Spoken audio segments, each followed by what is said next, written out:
Welcome back to another episode of Sewing with Travis. What I have here is a loop for my suspension trainer, which the end broke. I have it sewed at the very end here already because I want it to do single arms when I'm pulling. It normally would slide when I would do the suspension training, pulling on these things off of a tree or a pole or something. But sewing the end here, if I can loop this around something on the tree, then I can go to single arms, alternating with little effort, because this is perfectly in the center. I perfectly centered it. Problem is with this just broke. I had an adjustable like latch thing, and it can't handle a lot of weights. I fell after it broke. It was a surprise. Luckily I fell on sand just on my back. It shook me a little bit, but that's no problem. Now I want to just permanently sew it because I am happy with this, and I want to give it a big loop. I think a big loop like this. And I want to give it a lot of sewing. I think I want to also extra sew this and over sew it. So I look in the bag here and find everything that I need. First, the speedy stitcher, and then I want to align. I don't know if that focuses, but I want to align the groove side to the left always, because that's how I sew it. It's always to the left. To pull out the strongest thread I got it white and black. I've had this for like 5 years. It's actually browning. I've had it so long. Can that be seen? The screen keeps shutting down. I gotta fix that. It browned because it's so old. But it probably is a sign that it has weakened. I mean, but at 12 pounds per square inch, I'd like to think that it probably didn't lose too much strength. I want to use maybe a little bit more. So I'll thread this through, and now I can get started. Normally I would want to needle the end together here, but I'm pretty confident that I could just hold it in place and do a few stitches to get this going. Let me make sure this is right. I just want to start it out. I pull the thread through, pull enough, okay, and then just start in on it. Go the next area down, and so it doesn't need to be beautiful or anything. It just needs to work.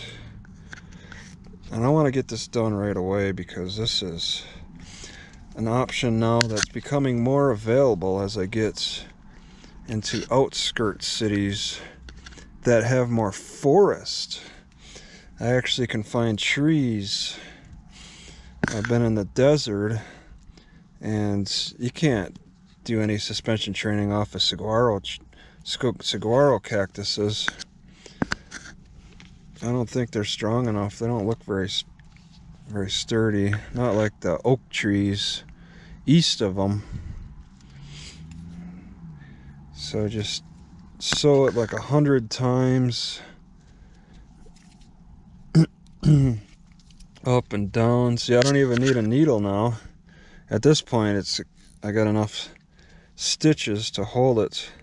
I don't want to space out too far apart because that wastes thread in a way. Maybe a millimeter at the most, unless I have to do something crazy Can that be seen? The screen keeps cutting off. I don't even know if I'm recording effectively enough. So I just go up and down, I snake around. There are some patterns a person could do if they wanted to be careful. And tighten it up too. Keep going until I finish the length of this thread, pretty much. It just comes down to using up the thread. But I pulled a lot of thread out just so I could get a lot of stitches in. A lot of lock, stitch, holding. See, this would be, so now you count it up. Maybe take off, maybe count it by the tens, just because this thread is older and weaker. 10 pounds a stitch. You go 10 pounds, 20 pounds, 30 pounds. And go beyond your own weight. Maybe double your weight in case if you bounce. But you're never really gonna, the way I do suspension training, I hardly ever use my full body weight. I lift against it. That's an advanced deal, but it's not easy. You need like the best overhead hang to put this strap around.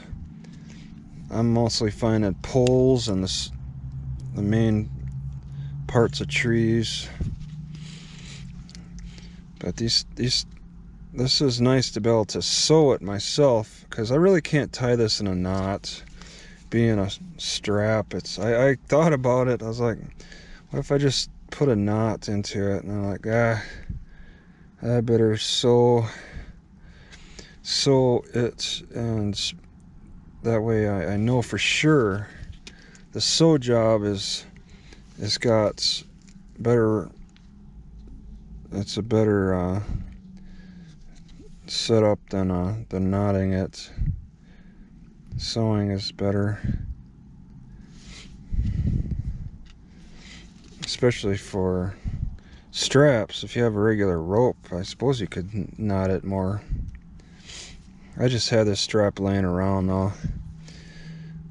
I have different sizes of straps laying around for crazy ideas that I could actually play with this ability to sew. I can set up things however I want to. And I still have other ideas, but actually some are pretty complicated that I just don't know how I could put on. I can think of something I like a chest strap or something, but I just don't know how to properly do it. There are some ideas that I just can't exactly follow through on.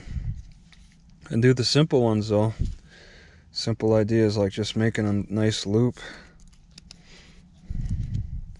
a permanent loop in place of that buckle that I broke. I was hoping that buckle would be stronger, but maybe it's exposed to too much other kinds of stress,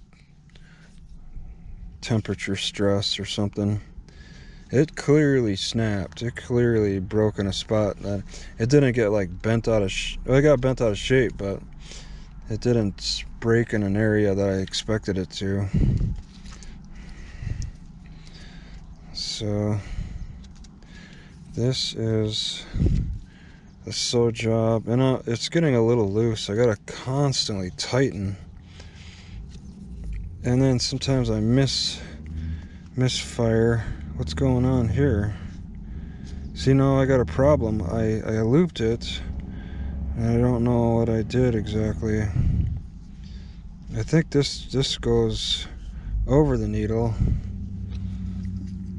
Tighten it up. Back at it. And this is all the space I want to hit. Just this inch by inch by inch square space, because the more I try to extend into the loop, then the less loop space I'll have. And I really absolutely need to sew the very ends where the most stress is going to be on this whole end area. This whole end, if that can be seen, that's the most stress. So I need to get the corners of that really good, and just all around. I believe that's going to be the most stress, where it's going to be getting pulled apart by my body weight. Everything else behind it is just a backup stitch. If that goes, the backup stitches will kick in if when need be. This thing will stretch and flex to suit the stitch job. The areas that are strongest, well, it'll stretch too. Straps stretch a little bit. So I get one end. I don't want to work up too hard. I thought that sewing this would be a little more of a challenge. This blue strap is tough to get through. But pushing the needle through this red strap ain't so bad. I can get through it. It's got a better fiber set up. This blue strap is more seat belt and just denser, very dense, too dense. Seat belts are not easy to sew into. They're just extremely dense. But they're pretty nice. So I did a few loops on that side, and now I want to work over to the other side and hit the edge. Back and forth, edge to edge, tightening and pulling and squeezing and stitching and getting lock. Plenty of lock stitches. Enough lock stitches to hold an elephant. Oversewing is not a problem. Undersewing, wow. Just like that latch that broke on me and made me fall on my back. Undersewing can be a disaster, especially if you found a place that's a little dangerous, like there's some nasty rocks behind you. Luckily there was no rocks. I just fell all on sand. nice soft sand. Let me make sure this is, I keep thinking I'm getting out of line. Nice soft sand to fall on. It shuddered me a little bit. My chest got rattled. It's not used to taking hits. It takes a while to get used to hits. I noticed that in football. Those first couple of weeks are difficult, then suddenly you develop enough fibrous tissue to handle future hits. I don't know how that plays out long term. Getting hit every day. As a young person, you can recover from it pretty quick. Why am I moving away? I gotta get that corner. So I'm getting back to the edge. See, I've broken needles pushing through hard stuff like this. So when I gotta double up on like the same area for stitching, it's quite stiff. I got the thickest needle. You gotta get the thickest. Those skinny needles will bend, break so easy, it's not even worth messing with them. You want that heavy duty blue jean needle, or I don't know, they got the number sizes. I just choose the biggest I can find. So it can get through strap, it can get through anything. I'll use the big needles because I buy only big needles pretty much. Use the big needles only I'll use them for delicate fabrics too. That's fine. I don't sew a lot of delicate fabrics. I do more sewing of straps than anything. For a while I was doing my own winter gear, getting things sized up to wrap around my arms and legs in particular. Little extra insulation in Wisconsin. But yeah, now it's mostly straps. I think I'll just end it here.